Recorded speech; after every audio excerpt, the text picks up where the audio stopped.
नमस्ते मित्रों, मेरे चैनल काला राज में आपका स्वागत है। जो भी इस वीडियो को देख रहे हैं, कृपया और भी रोचक वीडियो के लिए सब्सक्राइब करें। हमारी भूतिया दुनिया में आपका स्वागत है।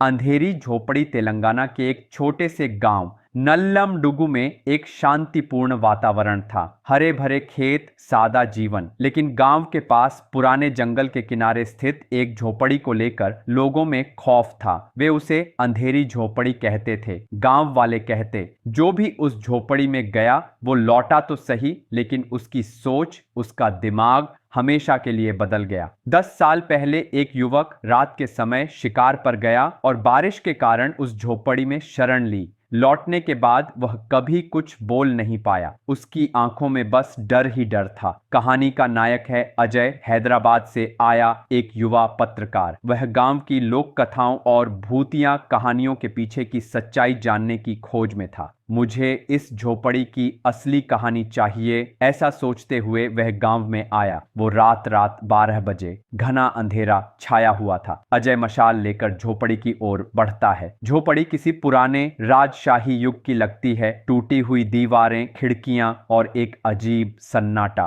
अंदर कदम रखते ही दरवाजा धड़ाम से बंद हो गया। हवा रुक गई। सिर्फ घड़ी की टिक टिक और अजय की धड़कनें सुनाई देती थीं। अजय टॉर्च जलाकर इधर उधर देखने लगता है। एक कोने में पुरानी तस्वीरें रखी थीं। उनमें से एक तस्वीर में उसे अपने दादा की छवि दिखी। ये तो मेरे दादा की तस्वीर जैसी है, वह सोचता है। तभी उस तस्वीर की आंखों से खून बहने लगता है। वो डर के मारे बाहर भागना चाहता है, लेकिन दरवाजा नहीं खुलता। अचानक एक महिला की आवाज आती है, तुझे सच जानना है तो अपनी आत्मा भी यहीं छोड़नी होगी। 2 दिन बाद गांव वाले झोपड़ी के पास पहुंचे। दरवाजा खुला था। अजय वहां नहीं था, लेकिन अब एक तस्वीर में एक नया चेहरा दिखता था। अजय का चेहरा। आज भी लोग कहते हैं रात में उस झोपड़ी में कोई चलता दिखता है, लेकिन उसका चेहरा कभी साफ नहीं दिखता।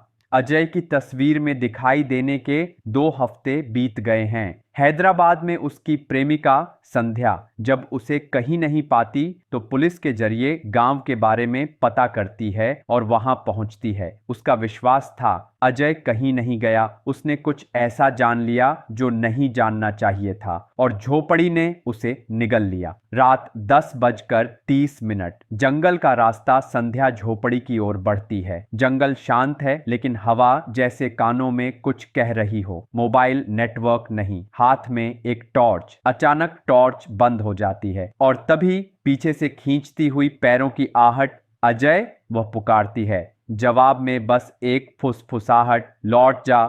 झोपड़ी में प्रवेश। झोपड़ी का दरवाजा अब खुला है। अंदर अंधेरा है। दीवारों पर किसी प्राचीन तेलुगु लिपि में लिखा है, हमने देखा, अब तू देखेगी। वह डरते हुए पलटती है, लेकिन दरवाजा बंद हो जाता है। अचानक सामने एक आकृति, पीली साड़ी, सफेद लहंगा पहनी एक युवती जिसकी आंखों से आंसू बह रहे हैं। वह बोलती है, सच जानना है तो मेरी कहानी सुननी होगी। वसंती की कहानी। उसका नाम था वसंती, एक प्राचीन राजघराने की राजकुमारी। शासक ने उसके साथ बलात्कार कर उसे मार डाला। उसकी आत्मा उसी झोपड़ी में बंद कर दी गई। हर 10 साल में वह किसी को अपनी कहानी सुनाकर उसकी आत्मा को बांधती है। अजय ने उसकी कहानी सुनी और आत्मा खो दी, लेकिन वसंती की एक इच्छा थी, कोई ऐसा व्यक्ति जो उसकी कहानी को दुनिया तक पहुंचा सके। संध्या वसंती से वादा करती है, मैं तेरी कहानी दुनिया को बताऊंगी, तू मुक्त हो जा। वसंती की आत्मा संध्या के शरीर में प्रवेश करती है। अब दोनों एक हो जाते हैं। अब संध्या झोपड़ी से बाहर आती है, लेकिन उसकी आंखें अब वैसी नहीं रहीं। क्या संध्या बच गई या वसंती ने उसका शरीर पूरी तरह से ले लिया? वह कौन है? अब गांव में जो भी लड़कियां आती हैं धीरे धीरे बदल रही हैं। वसंती की आत्मा अब केवल एक आत्मा नहीं रही, वह एक शक्ति बन गई है। एक नए गांव में एक पीली साड़ी पहनी युवती दिखाई देती है। वह मुस्कुराती है। क्या वह वसंती है या कोई और आत्मा?